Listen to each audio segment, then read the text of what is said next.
Hey everyone. I thought I'd talk to you today about an artist named Wassily Kandinsky and some of his paintings, but also how they relate to music. Now, Kandinsky was what's called an abstract artist, which means he didn't really paint the way things looked, but he used shapes and colors and patterns to make pictures, to describe more how he was feeling. And Kandinsky liked to match some of his shapes and his colors to how he heard music. Now, this is an example of one of Kandinsky's paintings. It's called Cossacks. And you can see that he has some different colors and some different shapes, and that the painting doesn't really look like anything in real life when we look at it. You could say, maybe I can see this might look like a building. This, I suppose, might look a bit like a rainbow. Maybe this is the eye of something. But it doesn't look like Kandinsky was painting something that he saw, but more something that he was feeling, or a lot of the time, things that he was hearing. And music was a big influence on Kandinsky's artwork. Now, in another video, I'll show you how to paint like Kandinsky. But for today, I'm going to show you a really cool music program that uses the idea of Kandinsky matching patterns and shapes to music. So I'm going to go back to Google and I'm going to type in Chrome Music Lab. And click on it.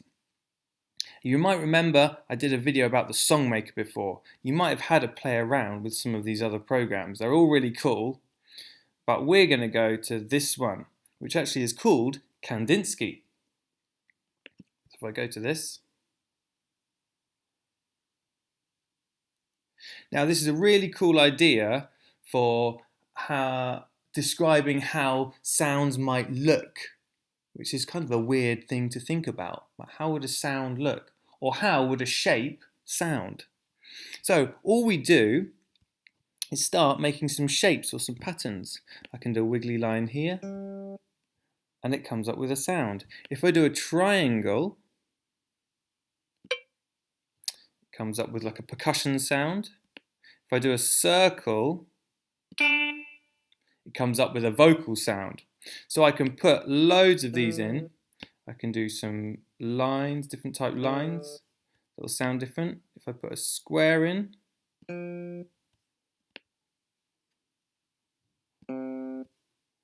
maybe some more triangles.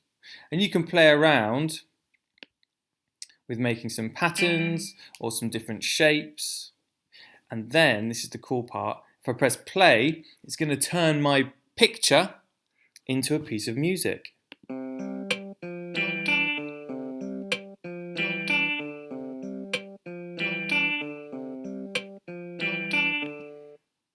Nice. You can also play around with the colours. So changing the colour might have a different sound. So down here, where it says green and blue, if I change it to purple and pink, it'll have a different sound.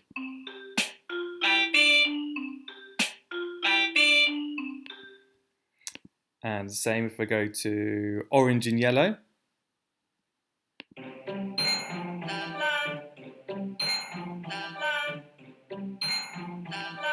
And this was an idea that Kandinsky had in his paintings. He wanted to match the colours to sounds that he was hearing, or the shapes to different tones and musical instruments.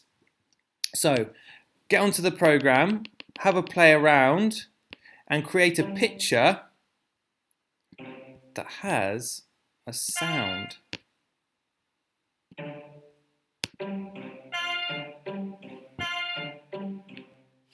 Enjoy!